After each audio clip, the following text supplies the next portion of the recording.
Salut à toutes et à tous, c'est Farouk, j'espère que vous allez bien. C'est un véritable plaisir de vous retrouver aujourd'hui pour une nouvelle vidéo. Chers Maldus, chers sorciers, chers sorcières, juste avant que la vidéo ne commence, je souhaiterais faire une annonce très importante. J'ai beaucoup réfléchi afin de me lancer, mais je crois que c'est le bon moment pour moi pour vous annoncer une très grande nouvelle. Voilà, je vais me marier. Et non, c'était une blague, poisson d'avril, je vous ai bien eu, pas vrai?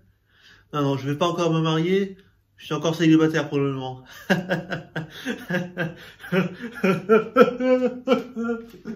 Plus sérieusement, avant de parler du sujet qui nous intéresse, j'aimerais faire une dédicace spéciale à tous nos amis belges qui tombent sur cette vidéo. D'ailleurs, ce magnifique pulsar d'aigle que vous voyez, je l'ai acheté dans la boutique des 4 maisons située à Liège. Vraiment, si vous ne les connaissez pas et que vous êtes de passage en Belgique, allez les voir. C'est une boutique extraordinaire avec une équipe formidable. Vraiment, je me suis régalé dans cette boutique. On embrasse très fort nos amis Potterheads de Belgique, même si on a toujours 2 étoiles de plus que eux sur le maillot. On va pouvoir passer au sujet qui nous intéresse. Vous l'avez vu dans le titre, sur cette vidéo, nous allons parler de l'humour. Et si cette vidéo sort le 1er avril, ce n'est pas un hasard. Le 1er avril, c'est le jour des blagues, de l'humour, donc comment pouvais-je faire autrement que de poster cette vidéo aujourd'hui? D'ailleurs, c'est un sujet qui m'inspire beaucoup, parce que ceux qui me connaissent le savent, les gens qui tirent la tronche comme des Parisiens, je préfère éviter. Le sourire, le rire, ça c'est quelque chose qui me parle. Et on dit souvent que une journée sans rire est une journée de perdu. Et chez certains, c'est presque un mode de vie. Et je pense sincèrement que nous en avons tous bien besoin. Même les supporters du PSG ne manquent pas d'humour quand ils disent chaque année qu'ils vont gagner la Ligue des Champions. Et vous savez quoi? Dans la saga Harry Potter, s'il y a bien 2 personnages qui sont des experts en la matière quand il s'agit d'humour, c'est bien évidemment les jumeaux Fred et George Weasley. Ils apportent vraiment beaucoup de relief à cette saga qui s'assombrit de plus en plus avec le temps. Même si Ron Weasley, qui est merveilleusement bien interprété par Rupert Grint, apporte déjà beaucoup de relief à cette saga, tant il nous aura fait rire avec ses grimaces et ses répliques. L'Égypte, c'est comment? Génial, il y a des tas de trucs anciens, des momies, des tombeaux. Crouter s'amusait comme un fou. Dans l'ancienne Égypte, les chats étaient vénérés. Oui, les scarabées bousiers aussi. Ou encore dans cet extrait également. Oh, c'est pas vrai. Oh, c'est pas vrai. C'est pas vrai. Ah. Qu'est-ce que c'est que ça? Qu'est-ce que c'est? Ma tenue de soirée? Elle est trop géniale. Pas de dentelle, pas de fanfreluche de chochotte. C'est vrai que la tienne est plus traditionnelle. Traditionnelle? Antique, oui. Je ressemble à ma grand-tante Tessie. Je sens comme ma grand-tante Tessie.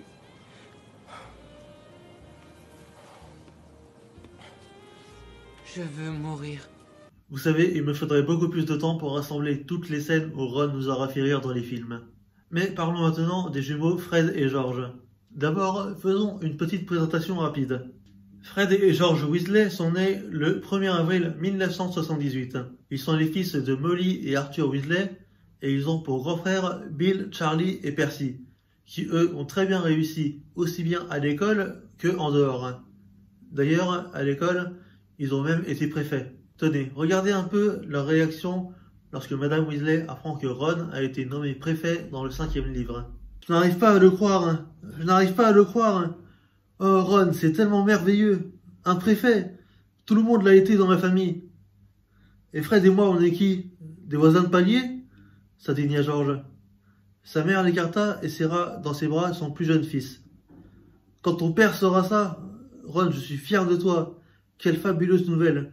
Tu deviendras peut-être préfet en chef comme Bill ou Percy. C'est le premier pas.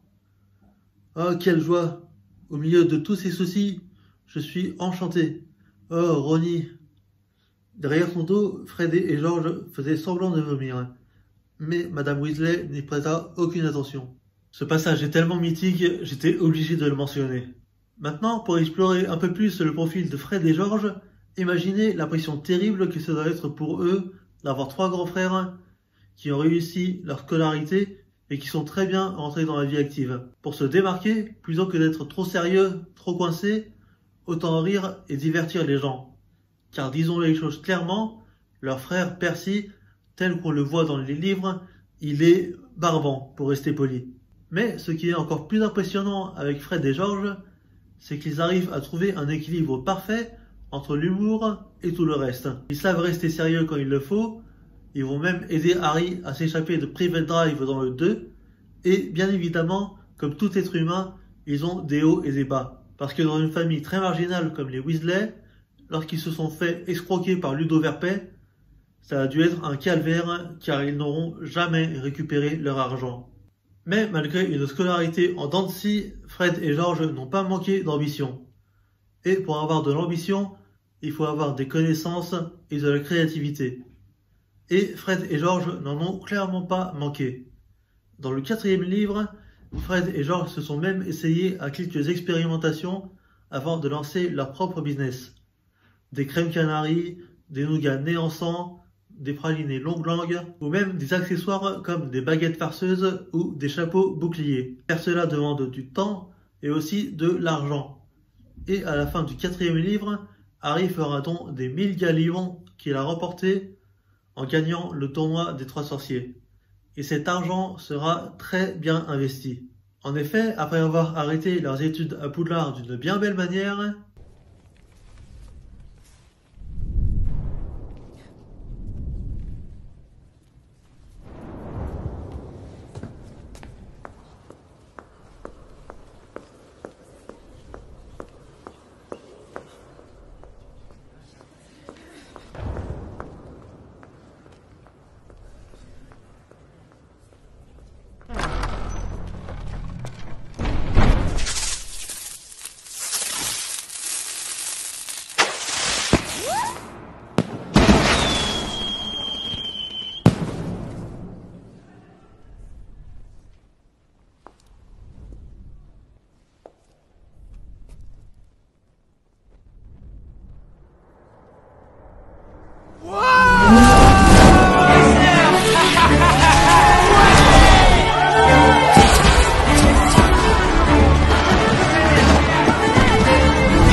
Tu le sauras.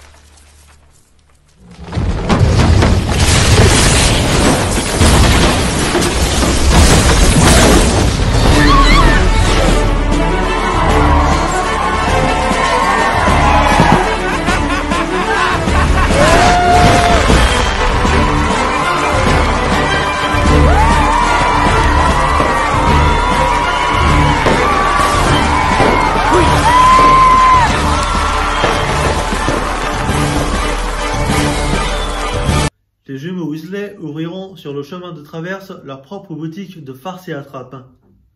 Une boutique qui va cartonner dans un contexte social extrêmement tendu.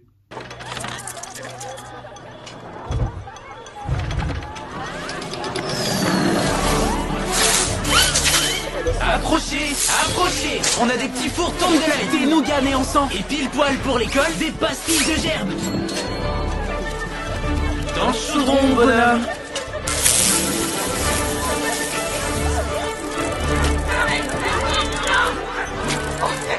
Je déteste ça.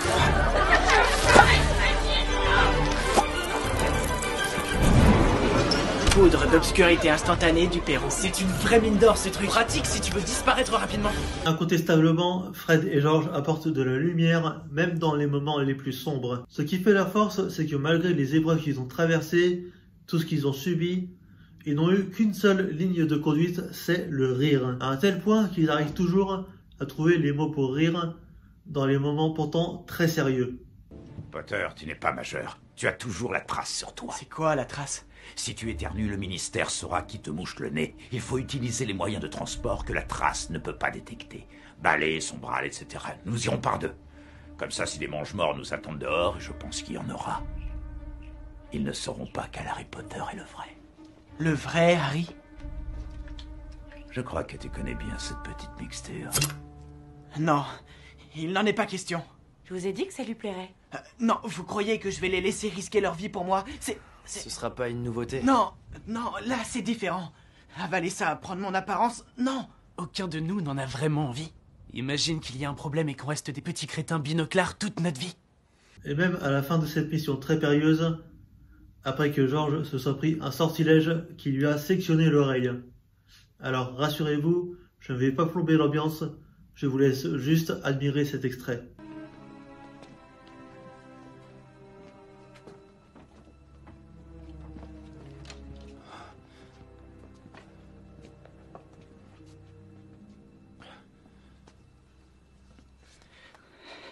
Comment tu te sens, Georgie? Comme un saint.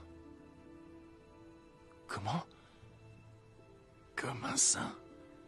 J'ai une auréole. Une auréole, Fred. Tu saisis? Tout un monde de blagues sur les oreilles s'ouvrait à toi. Et toi, tout ce que tu trouves, c'est auréole. C'est affligeant. Je reste quand même plus beau que toi. À titre personnel, c'est vraiment un de mes moments préférés dans toute la saga.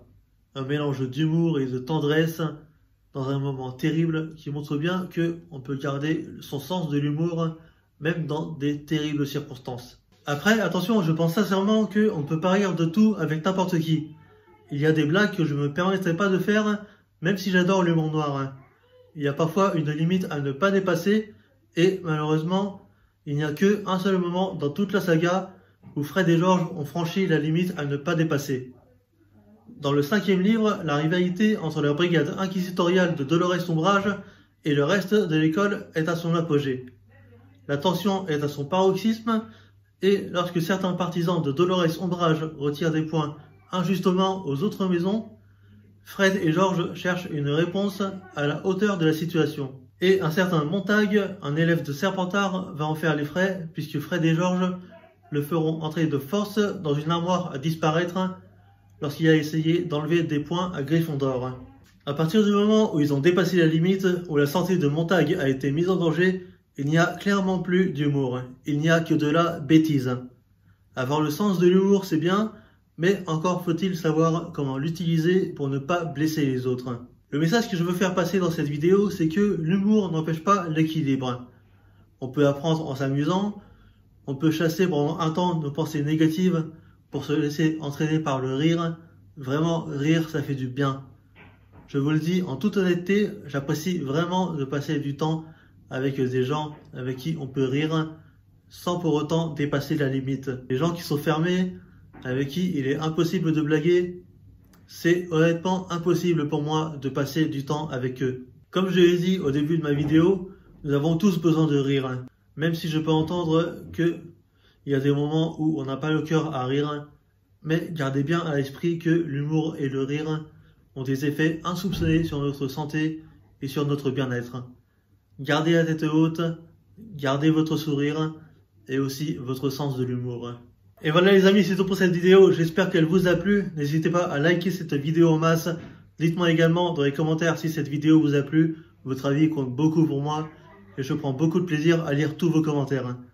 Abonnez-vous également à ma chaîne si ce n'est pas déjà fait et pensez à activer la petite cloche pour ne manquer absolument aucune de mes vidéos.